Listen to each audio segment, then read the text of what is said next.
Good morning, it's Lee Davey. I'm not an alcoholic, I refuse to be anonymous. I am someone that doesn't drink alcohol, and I spend every waking moment of my life helping other people do the same. Like this beautiful morning where I am heading off to do a spot of work, and I'm going to start the day by answering a question from striver Claire. And Claire asks, do all the social media memes and posts and stuff like that about alcohol that we find on Facebook and Twitter and Instagram, do they have an impact on us when we've made the decision, when we decided that we don't want to drink alcohol anymore, right? So there's a number of things that go into this. The first thing that I want to stress is there's a big difference between stopping drinking alcohol and becoming someone that doesn't drink alcohol, in my opinion. And at Striving the Truth About Alcohol, we like to make that distinction quite clear. The difference is the vow, right? Anybody can stop drinking alcohol. It's really quite easy. And most of you listening to this podcast would have at some point in time put together an impressive string of days where you haven't drunk alcohol, right? If you're a woman, for example, and you've had a baby, almost all of you have gone at least 9 months of not drinking or hardly drinking, touching the stuff.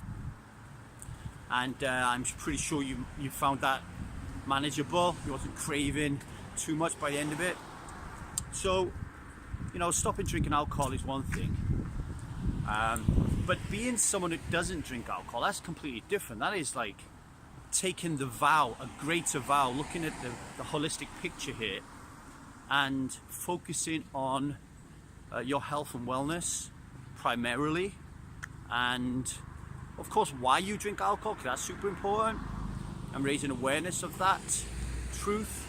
But you need to also be focusing on your health and everything else around that and the bigger picture.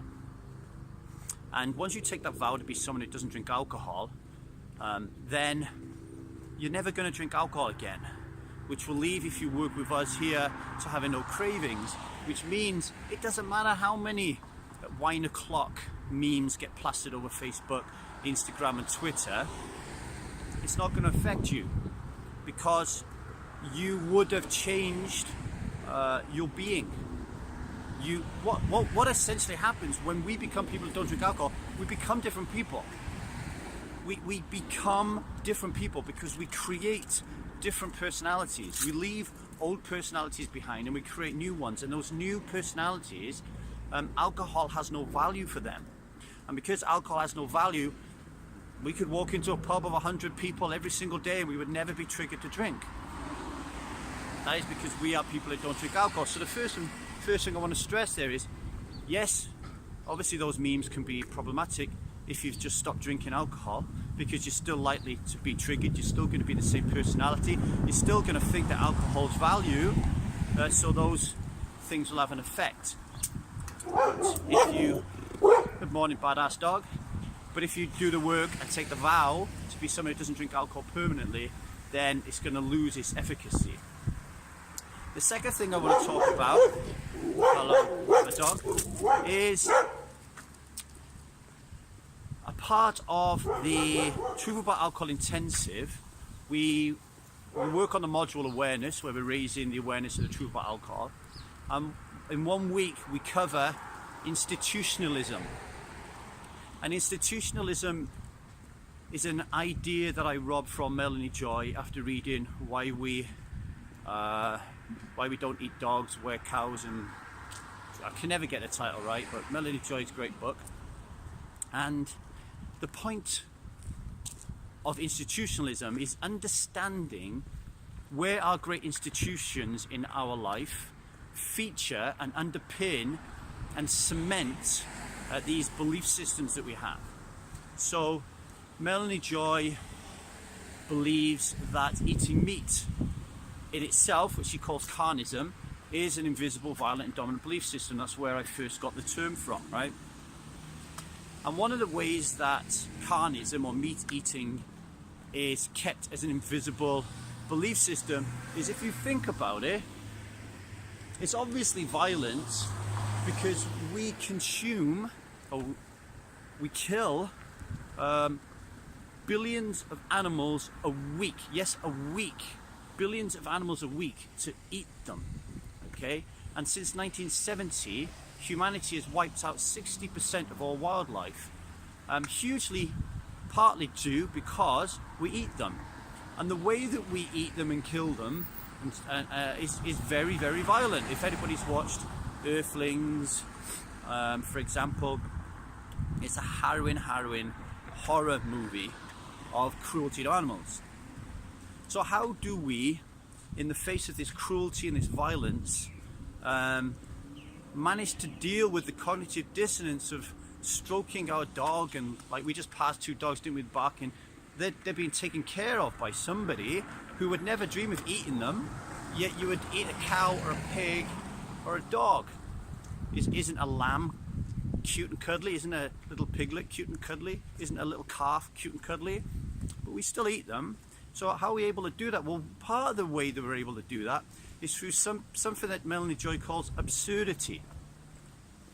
So I'll give you an example. There's a restaurant I like to go to in Cardiff called Oaxaca. It's a Mexican franchise restaurant.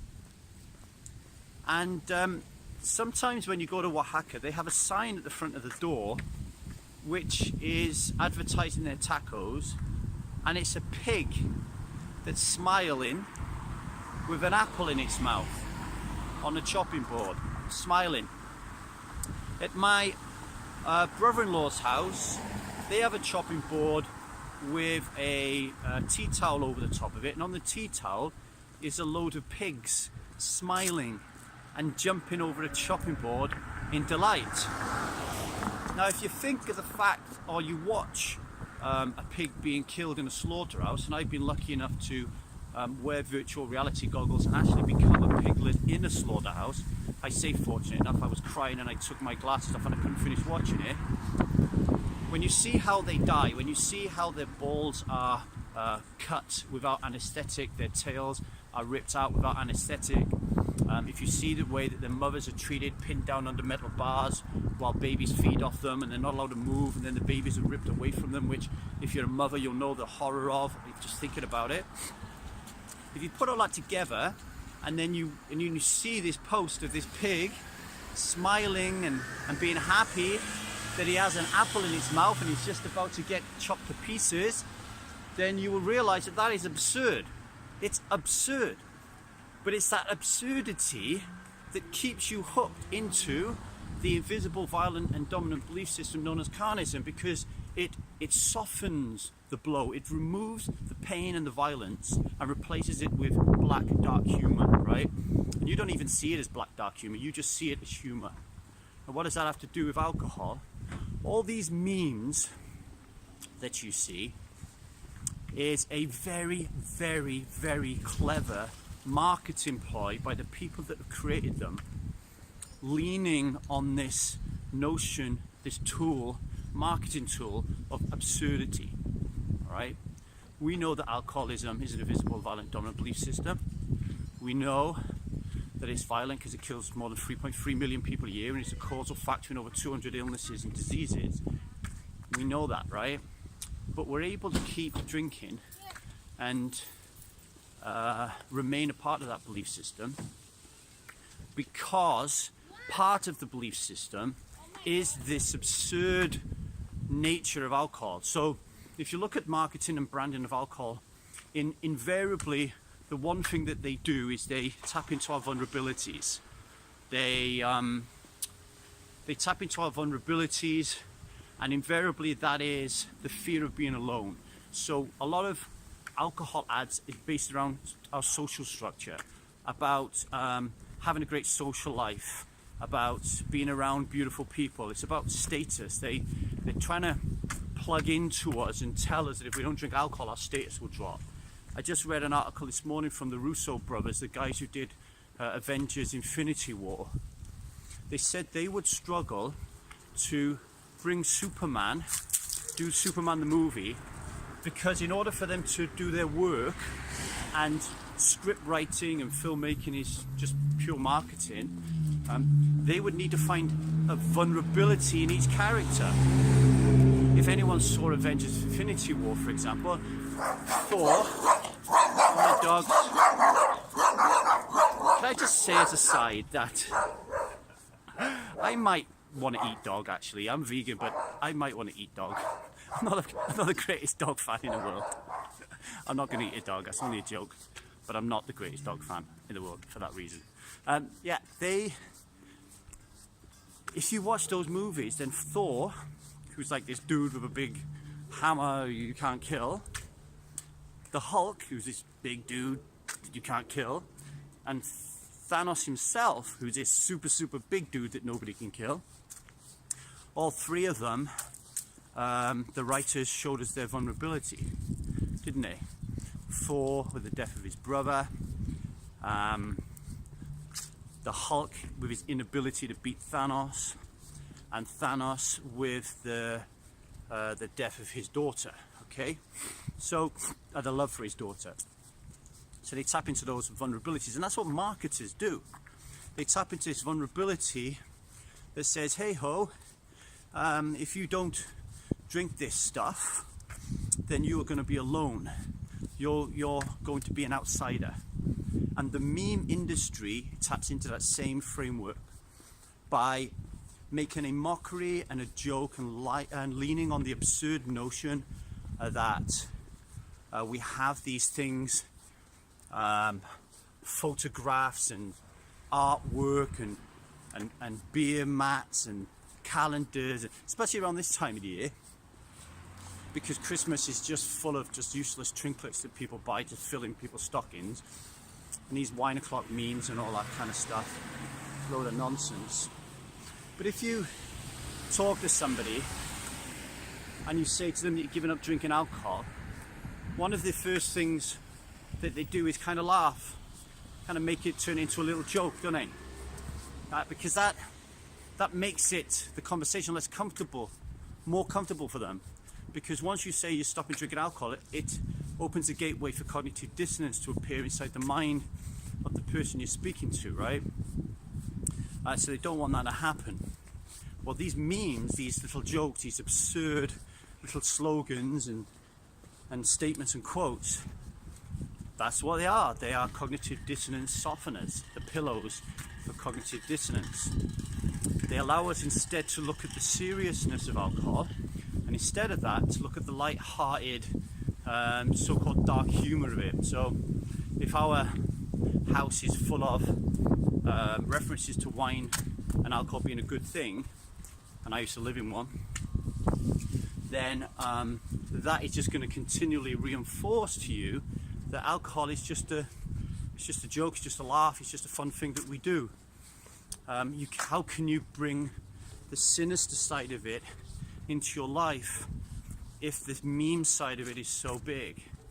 One final thing that I would like to talk about is your social media profiles, and I would also count Google in this, are getting better and better and more intelligent as artificial intelligence improves, and they are on point when it comes to understanding what we are interested in.